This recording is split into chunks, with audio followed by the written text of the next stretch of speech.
கொழும்பு உட்பட மேல்மாகாண மக்களுக்கு போலீசார் கடும் எச்சரிக்கை. அரசு மற்றும் தனியார் ஊழியர்களின் வேலை நேரத்தில் மாற்றம் நேர விவரங்கள் வெளியானது.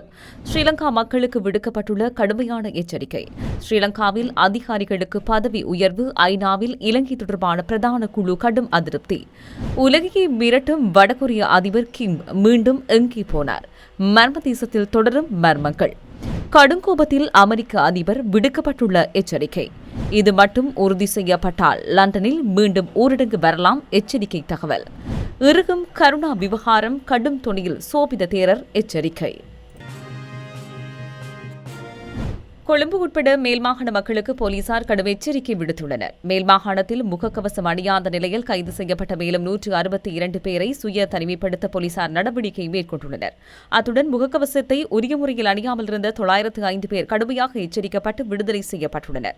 நேற்று காலை 6 மணி முதல் இன்று காலை 5 மணி வரை இந்த செயற்பாடு மேற்கொள்ளப்பட்டதாக மேல்மாகாண பிரதி போலீஸ் மா அதிபர் அலுவலகம் தெரிவித்துள்ளது. மேல்மாகாணத்தில் தொடர்ந்து முகக்கவசம் அணியாத நிலையில் கைது செய்யப்பட்டு தனிமைப்படுத்தப்படும் எண்ணிக்கை அதிகரித்துள்ளது. இதனால் பொதுமக்களுக்கு போலீசார் எச்சரிக்கை விடுத்துள்ளனர். கடந்த சில நாட்களில் முகக்கவசம் அணியாத 5000க்கும் மேற்பட்டவர்கள் கைது செய்யப்பட்டமை குறிப்பிடத்தக்கது. அரசு மற்றும் தனியார் ஊழியர்களின் வேலை நேரத்தில் திருத்தத்தை மேற்கொள்ள அரசாங்கம் தீர்மானித்துள்ளது. அதன்படி அரசு நிறுவனங்களின் வேலை நேரத்தை காலை 9 மணி முதல் பிற்பகல் 4:45 மணி வரையும், தனியார் பிரிவின் வேலை நேரத்தை காலை 9:45 முதல் பிற்பகல் 6:45 மணி வரையும் மாற்ற பரிந்துரைக்கப்பட்டுள்ளது. கொரோனா தொற்று நிலைமையினை தடுப்பதற்காக சமூக இடைவெளியை பேணுவதற்காகவும் போக்குவரத்து நெரிசலை தவிர்ப்பதற்காகவும் அரசு மற்றும் தனியார் சேவைகளின் செயல்திறனை அதிகரிக்கும் நோக்கத்துடனும் இந்த நேரங்கள் திருத்தத்துக்குட்படுத்தப்பட்டுள்ளன. ஜனாதிபதியின் ஆலோசனைக்கமைய போக்குவரத்து அமைச்சர் மஹிந்த அமரவீரவினால் அதனுடன் தொடர்புடைய பரிந்துரைகள் அடங்கிய அறிக்கை ஒன்றை தயாரிக்க மேலதிக செயலாளர் திலகரத்ன பண்டா தலைமையில் குழு நியமிக்கப்பட்டது. அந்த குழுவினால் தனியார் மற்றும் அரசு நிறுவனங்களின் வேலை நேரங்கள் தொடர்பில் தற்போது காணப்படும் நேரத்தில் திருத்தத்தை மேற்கொள்வதற்காக தயாரிக்கப்பட்ட அறிக்கை இன்று முற்பகல் போக்குவரத்து அமைச்சின் செயலாளர் காமினி செனவரத்னவினால் அமைச்சர் மஹிந்த அமரவீரவிடம் ஒப்படைக்கப்பட்டது. குறித்த பரிந்துரைகள் அரசாங்க நிர்வாக அமைச்சிடம் மற்றும் அமைச்சரவையில் சமர்ப்பிக்கப்பட்ட பின்னர் குறித்த பரிந்துரைகளை செயற்படுத்த நடவடிக்கை எடுப்பதாக அமைச்சர் மஹிந்த அமரவீர நேற்று இடம்பெற்ற ஊடகவியலாளர் சந்திப்பில் கலந்து கொண்டு தெரிவித்தார். சமூக ஊடகங்களின் தனிநபர்களின் விவரங்கள் சூட்சுமமாக பெறப்படும் நடவடிக்கைகள் குறித்து இலங்கை தகவல் தொழில்நுட்ப சங்கம் எச்சரிக்கை விடுத்துள்ளது. எதிர்வரும் பொதுத் தேர்தல் குறித்த கருத்து கணிப்பினை மேற்கொள்வதாக தெரிவித்து இவ்வாறு விவரங்கள் சேகரிக்கப்படுவதாக சுட்டிக்காட்டப்பட்டுள்ளது. இது தொடர்பில் இலங்கை தகவல் தொழில்நுட்ப சங்கம் மேலும் குறிப்பிடுகையில், தேர்தல் குறித்த கருத்து கணிப்பில் பங்கெடுக்குமாறும் அல்லது குழுக்களில் இணையுமாறும் சமூக ஊடகங்களில் மக்களிடம் வேண்டுகோள் விடுக்கப்படுகின்றன. இதன் மூலமாக தனிநபர்களிடமிருந்து தகவல்கள் பெறப்படுகின்றன. எனவே சமூக ஊடகங்கள் மூலம் விடுக்கப்படும் இவ்வாறான வேண்டுகோள்கள் குறித்து மக்கள் எச்சரிக்கையுடன் இருக்க வேண்டும். கருத்து கணிப்புகளுக்காக வேண்டுகோள்கள் விடுக்கப்படும் போது அதற்கான நோக்கங்கள் குறித்து பொதுமக்கள் கேள்வி எழுப்ப வேண்டும் என குறிப்பிடப்பட்டுள்ளது. மேலும் கடந்த ஜனாதிபதி தேர்தலின் போதும் இவ்வாறான முயற்சிகள் இடம்பெற்றுள்ளதாக சுட்டிக்காட்டப்பட்டுள்ளமை குறிப்பிடத்தக்கது. மோதலின் போது பாரதூரமான உரிமை மீறல்களில் ஈடுபட்டனர் என குற்றம் சாட்டப்பட்ட அதிகாரிகளுக்கு பதவி உயர்வுகள் வழங்கப்பட்டமை குறித்து இலங்கை தொடர்பான பிரதான குழு வெளியிட்டுள்ள அறிக்கையில் அதிருப்தி வெளியிடப்பட்டுள்ளது. ஐக்கிய நாடுகள் மனித உரிமை பேரவையின் 44வது அமர்வில் கனடா, ஜெர்மனி, வட மெசடோனியா, மொண்டினிக்ரோ, ஐக்கிய ராச்சியம் ஆகிய நாடுகள் உள்ளடங்கிய குழு இலங்கை தொடர்பான அறிக்கையை வெளியிட்டன. மனித உரிமைகளுக்கான பிரிட்டனின் சர்வதேச உயர்ஸ்தானிகர் ரீட்டா பிரெஞ்ச் இந்த அறிக்கையை வெளியிட்டார். அந்த அறிக்கையில் ஐக்கிய நாடுகள் மனித உரிமை பேரவையில் இலங்கை தொடர்பாக நிறைவேற்றப்பட்ட தீர்மானத்தின் இலக்குகளை தொடர்ந்து முன்னெடுப்பதில் உறுதியுடன் உள்ளதாக தெரிவிக்கப்பட்டுள்ளது.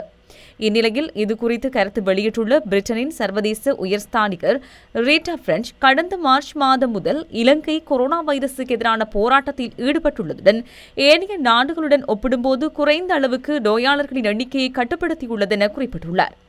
இதேவேளை மனித உரிமை ஆணையாளர் தெரிவித்துள்ளது போன்று கொரோனா வைரசினை கட்டுப்படுத்துவதற்காக வழமைக்கு மாறான நடவடிக்கைகளை மனித உரிமைகளை பறிப்பதற்காக பயன்படுத்தக்கூடாது என்றும் அவர் வலியுறுத்தியுள்ளார்.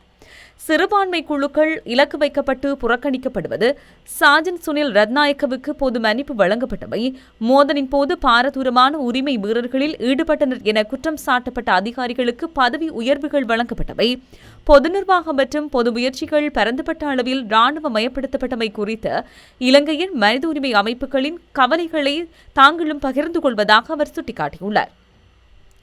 இலங்கையின் ஜனநாயக சூழல் வெளிப்படையானதாகவும் பொறுப்பு கூறுவதாகவும் காணப்படுவதை உறுதி செய்யுமாறும் அவர் இலங்கை அரசாங்கத்திடம் கோரிக்கை விடுத்துள்ளார்.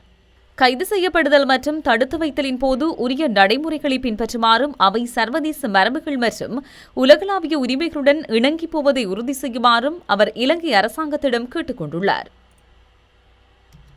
வடகொரிய அதிபர் கிம் ஜாங் உன் மீண்டும் பொதுவெளியில் தோன்றி பல நாட்களாகிவிட்டதால் அவரின் உடல்நலம் பற்றி தற்போது மீண்டும் வதந்திகள் கிளம்ப ஆரம்பித்துவிட்டன. கடந்த சில மாதங்களுக்கு முன்னர் மர்மதேசம் என்று அழைக்கப்படும் வடகொரியாவில் அந்நாட்டு அதிபர் கிம் ஜாங் உன் உயிரிழந்து விட்டதாகவும் இதயத்தில் அறுவை சிகிச்சை செய்துவிட்டதாகவும் இதன் காரணமாகவே அவர் பொதுவெளியில் தோன்றவில்லை என்று செய்திகள் வெளியாகின. ஆனால் அதையெல்லாம் பொய்யென்று நிரூபிக்கும் வகையில் அந்நாட்டின் உர தொழிற்சாலை திறப்பு விழாவுக்கு திடீரென்று வருகை தந்த கிம் ஜாங் வதந்திகளுக்கு முற்றுப்புள்ளி வைத்தார். தற்போது மீண்டும் வடகொரிய அதிபர் கிம் ஜாங் உன்னை பற்றி வதந்திகள் வெளிவர தொடங்கியுள்ளன. ஏனெனில் கிம் ஜாங் உன் கொரியாவின் தொழிலாளர் கட்சியின் 7வது மத்திய குழுவின் 13வது அரசியல் பணியக கூட்டத்தில் கலந்து கொண்டார். அதன்பின் ஒரு பொது நிகழ்ச்சியில் தென்பட்டார். இதைத் தொடர்ந்து தற்போது 3 வாரங்களுக்கு மேல் ஆகியுள்ளதால் கிம் ஜாங் உன் பொதுவெளியில் தோன்றவில்லை. இதனால் அவரது ஆரோக்கியம் குறித்து பல்வேறு தகவல்கள் வந்து கொண்டிருக்கின்றன. ஒரு சிலர் கொரோனாவில் இருந்து தப்புவதற்காகவே கிம் விலகியிருப்பதாகவும் கிம்முக்கு உடலளவில் ஏதோ பிரச்சினை இருப்பதாகவும் அதனால் அவரை முன்பு போன்று அடிக்கடி பார்க்க முடியவில்லை என்றும் கூறி வருகின்றனர்.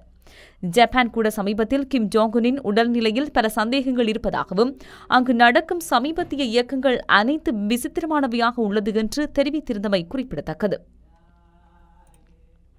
தொற்று நோய் அதன் அசிங்கமான முகத்தை உலகம் முழுவதும் பரப்புவதை நான் பார்க்கும்போது நான் சீனா மீது மேலும் மேலும் கோபப்படுகின்றேன் என டொனால்ட் ட்ரம்ப் தகவல் வெளியிட்டுள்ளார். அமெரிக்காவில் கொரோனா வைரஸ் பாதிப்பு 26 லட்சத்தை தாண்டியுள்ளது. அமெரிக்க தொற்றுநோய் நிபுணர் ஆண்டோனி பாசி கொரோனா பாதிப்பு நடவடிக்கையில் நாம் தவறான திசையில் சென்று கொண்டிருக்கின்றோம், இப்போது நாம் முழுமையான கட்டுப்பாட்டில் இல்லை என்றும் கூறியுள்ளார். இதைத் தொடர்ந்து ஜனாதிபதி டொனால்ட் ட்ரம்ப் தனது டுவிட்டரில் கூறியிருப்பதாவது: தொற்றுநோய் அதன் அசிங்கமான முகத்தை உலகம் முழுவதும் பரப்புவதை நாம் பார்க்கும்போது அது அமெரிக்காவுக்கு செய்துள்ள பெரும் சேதம் உட்பட அனைத்துக்கும் நான் சீனா மீது மேலும் மேலும் கோபப்படுகின்றேன் என கூறியுள்ளார். கொரோனா வைரஸ் சமூகத்தில் பரவுவது உறுதி செய்யப்பட்டால் பிரித்தானியாவில் லீஸ்டரில் போலவே நகர அளவிலான ஊரடங்கில் லண்டனை காணலாம் என்று நிபுணர் ஒருவர் எச்சரித்துள்ளார். பிரித்தானியாவில் கொரோனா வைரஸ் பரவலை தடுப்பதற்காக ஊரடங்கு உத்தரவு அமலில் உள்ளது.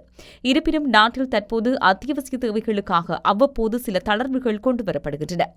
இந்நிலையில் கடந்த சில வாரங்களில் நாட்டில் கொரோனாவால் பாதிக்கப்பட்டவர்களின் எண்ணிக்கையில் 10% லீஸ்டர் நகரிலிருந்து வந்துள்ளதால் இங்கு ஊரடங்கு உத்தரவு அமுல்படுத்தப்பட்டுள்ளது. அதேபோன்று நாட்டின் 36 இடங்களில் கொரோனா பாதிப்பு அதிகரித்துள்ளதால் பல்வேறு நடவடிக்கைகள் எடுக்கப்பட்டு வருகின்றன.